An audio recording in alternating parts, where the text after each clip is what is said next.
Is December the most important month for the New Orleans Pelicans this season? Let y'all decide. You must know that first. Can't nothing and nobody fade what we trying to do and what we about to do. Second thing is, we got this game on our level. You understand what I'm saying? Say that. Welcome to another episode of In Space. I'm your host, Chris Connor. Shout out to the good folks here at Birdsall Law Firm, Jägermeister, as well as DraftKings Sportsbook. As always, you will hear from DraftKings Sportsbook to end the show. Also want to give a shout out to all of y'all that's been pulling up to the halftime shows that we've been doing, just chopping it up for 10, 15 minutes. Sometimes I have guests, sometimes I don't. But what is consistent is you guys in the comments continuing to, ask questions and talk with it, talk amongst yourselves and us just chopping it up for better or for worse, depending, no matter if the Pelicans are up by 10 or losing by 10 or losing back-to-back games to Utah, But point is, shout out to y'all. Shout out to Corey as well, man. Want to give him a special shout out, supporting every show that Boo Cruz put out. He's not the only one, but specifically to Corey, because we had a back-to-back debate. We always talk and go back and forth about Dyson Daniels, but I know Corey's gonna watch this show and he's gonna be watching the next one and be right back in the comments and in the chat for the next live show or the next show that's done. So support, man. Shout out to all of y'all that's like Corey, that's coming up and giving us love, man. Now, let's talk about it. December. If you haven't seen the schedule yet, this is probably the easiest month that the Pelicans will have record-wise. And I don't have to tell you why that's important. The Pelicans are currently 9-9. They will, by the end of tomorrow, which is their last game in November, will either be 9-10 or 10-9 after Philadelphia. Hopefully, CJ McCollum is back for that game. But if not, he will be back to start December. And he's not the only one that's coming back. Trey Murphy, I got from a source last week that he was probably a week to a week and a half away.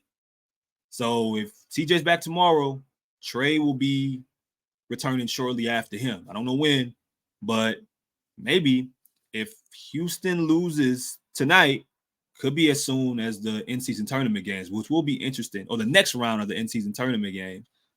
Which will be very, very, very interesting. But we'll see. Hopefully Dallas is able to take care of business tonight. But different conversation. Without in-season tournament talk, Pelicans have a very important stretch and a schedule that they need to take advantage of. Look, 500 is cool for right now.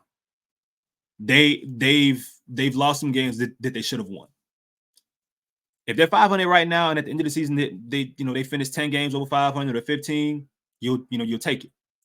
But if they are going to do that, if they are going to go on a run, if they are going to, and we always know health is the elephant in the room, but if they are going to finish the season like that, if they are going to finally break out and be a team that's not in the play-in, if they're going to be top 4, top 5, or even simply just top 6 in the West, this is the kind of month that they have to take advantage of. Which means you can't lose back-to-back games to teams like Utah without Lauri Markkanen. You can't do it. But let's look at the schedule, and then we'll go to the records in the West and kind of show you what the Pelicans will be looking like, or maybe the opportunities that they have as we inch towards the new year. And look, here's the schedule. Now, if you remember last year, how great last December was. Pelicans, I think, entered December at like 13-8. They had a 7-game win streak last December. They had a 5-game win streak last December. We know who they were playing without. No Brandon Ingram. I believe CJ missed some time during that stretch with COVID. I said no BI already. He had some other guys in and out the lineup. I think Herb might have missed a couple of games. Trey Murphy hadn't found. He wasn't the player he had a solid month, but he wasn't the guy that we saw to end the season.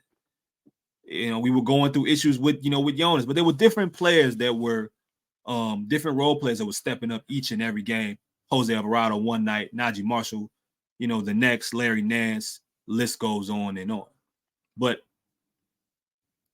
here's what they have this month upcoming. Here's what they have this time around. And even if it doesn't happen in the same way, this will tell you a lot about this team. I think it was 5, or it might have been Chaz that mentioned, you'll learn a lot about this team by them taking care of business against teams that they're supposed to beat. So they didn't do that to end the week against, or to end the month here against Utah. They ironically play Utah at the end of December, but they have a lot of opponents that, if this team is going to be past good, if they're going to be past average, if we're going to be talking about them possibly being great at one point, we got to look at this month and say, not only did they end up succeeding, not only did they end up taking care of business, but they dominated. This will be the month that you will probably look back at and say, all right, this is where things change for better or for worse. And if you look at it off the bat here, only one back-to-back, and that's in a few days. That's this week. You got Friday against the Spurs, and then they come out here where I'm at in Chicago, December 2nd against the Bulls. But both bad, struggling teams right now.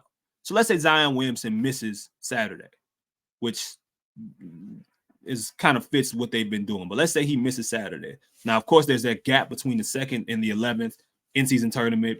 That's going to be a different discussion in itself, and we'll talk about that whenever we know the Pelicans' fate at the end of tonight. Mavericks, again, take care of business.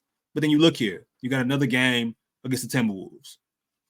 By that time, I believe Trey Murphy will be back. So now you're welcoming back in CJ McCollum and Trey Murphy. And look, man, last season, like we had a dream about the Pelicans being completely healthy. It looks like you are finally about to be there, and everybody is going to be back around the same time. Even Matt Ryan, who I think this team is still going to need to find a way to utilize when we're talking about shooting. I don't know how they're going to do it. I don't know who the minutes are going to be taken away from necessarily, how it's going to be split up. That's a question for Collins, Borrego, and Willie. But you're talking about CJ, Trey, and Matt Ryan, all important offensive contributors returning at once. This team has clearly been missing a creator or two. In some of their losses, we know what they look like without shooting. We know what they look like with shooting. There's a few games in this stretch, ironically. I mean, even since Matt Ryan has been gone, where if he was out there, his presence, whether he went 0 for 6 or 6 for 6, may have helped out this team just simply from a spacing perspective. So welcoming those guys back will be important.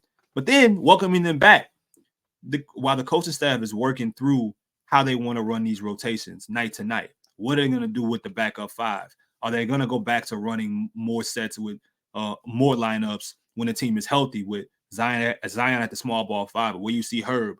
What nights will it be Zeller? What nights will it be Larry Nance? What happens to Najee's minutes? What happens to Dyson's minutes? Who y'all know I'm a big fan of. Yeah, we know CJ McCollum's coming back into the starting lineup. What happens with Jonas now with this amount of offensive talent returning? It's a lot of questions that they're going to have to figure it out. Well, if you got to go through a period of having to experiment and figure out what works and what's not going to work, this is the month to do it. So then by the end of this month, you have an idea, hopefully, of who you are, barring health, as always, with this franchise. You have an idea of who you are, and you can hit the ground running going forward in January and really make a difference in a Western Conference that, once again, is going to be, I think, very close, even at the top of it. And we'll go to the standings at one point. So you look at these games, the Wizards, the Hornets, the Spurs, Grizzlies, Cavaliers. Cavaliers were struggling, but they're playing a little bit better. That's not going to be an easy game. But you got the Rockets again. I think who the Pelicans, I still think match up well against. You got the Grizzlies. Ja, I believe will be back by then if my math is right. Then you got the Jazz again, and then you got the Lakers. There's some games in here that the Pelicans won't be favored for, but if you are healthy or close to it, and Brandon and Zion continue to figure out ways to benefit on the floor together, pick and rolls, being involved in more actions together, and figuring out those things together, CJ's gonna be great. There were periods, in that those Utah losses, there were periods, and some of the in other games, even some of the wins, where you just look and you say, man, they could probably use CJ right now walking into a 3-pointer or creating right now with a third option on him, or the floor shifted or unbalanced based off of the attention that Zion or Brandon are getting. All those things I think end up mattering. We know what Trey Murphy's going to bring. I mean, at this point he might be flying under the radar for a dude that had so much hype entering this particular season. Definitely excited to get a 50, 40, 90 guy back with that level of athleticism and to see, how much he has or will improve defensively and from a rebounding perspective. Because at his size, this team needs more rebounding. And he's going to have to be one of the guys to go out there and grab a few. So this is the month. And while you might not be looking at first in the West like you were last year, you can really create some separation if you go and take off, if you win 5 games in a row, if you end this month and you're 7 or 8 games over 500, that's what this team needs, specifically if they get it with good help. And then boom, the standings. Even at 9-9, you're 4 games out of first place. None of these teams going anywhere, man. None of these teams going anywhere. None of them. Warriors got some things to figure out. Lakers have been up and down. Rockets are solid, but they're going to go through some issues. The Kings are there.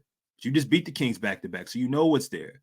Dallas, hey, man, like Phoenix is a prime example of what a 7-game winning streak can do.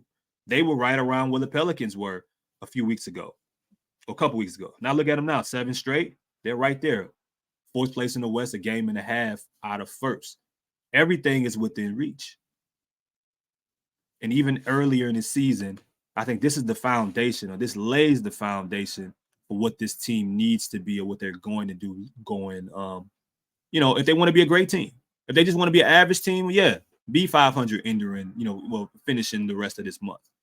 But the opportunity to get some guys back and then maybe getting some other guys healthier. Larry Nance clearly isn't right. Getting him healthier, you don't have to rush some of these dudes back into 30 minutes a game or 20 minutes a game. You can play them 15 and 20 until this is the power of depth, but you're going to have to use it right. And this is the month, in my opinion, to do it. So, yo, man, y'all get in the comments. Y'all let me know what y'all think, man. Do y'all think, what do y'all think about the schedule? Give me some predictions. What do you guys think the team will finish? It will change, of course, based off the in-season tournament. But where do you guys think the Pelicans will finish? Where do you think they need to finish the month of December with, win or loss wise? What's a good number for them? 1 back-to-back. Hopefully, that means a lot of Zion Williamson basketball in the month of December. Where should they finish? Who's going to be most important in this month? Who are you most excited to see returning? And how would you play the minutes rotation? How would you design the minutes rotation with everyone hopefully healthy here again, which never happens? So shout out to y'all as always, man. Get in the comments. Let me know what y'all think. I'll holler at y'all till next time. Hopefully the Pelicans win tomorrow, Wednesday, against the Sixers and go into another December over 500. We're going to get a word from DraftKings. Talk to y'all next time. In the NBA, the game can change in an instant, but no matter how the action unfolds, DraftKings Sportsbook has your back. This week, new customers can score $150 instantly in bonus bets just for betting $5 on basketball. Win or lose, you get an instant dub. Download the DraftKings Sportsbook app now and use code BOOT. New customers can get $150 instantly in bonus bets for betting just $5 on basketball. Only on DraftKings Sportsbook with code BOOT. The crown is yours. Gambling problem? Call 1-800-GAMBLER. Must be 21 or older in most eligible states, but age varies by jurisdiction. See DraftKings.com/sportsbook for details and state-specific responsible gambling resources. Eligibility and deposit restrictions apply. Bonus bets expired 168 hours after issuance. Terms at sportsbook.draftkings.com/basketball terms.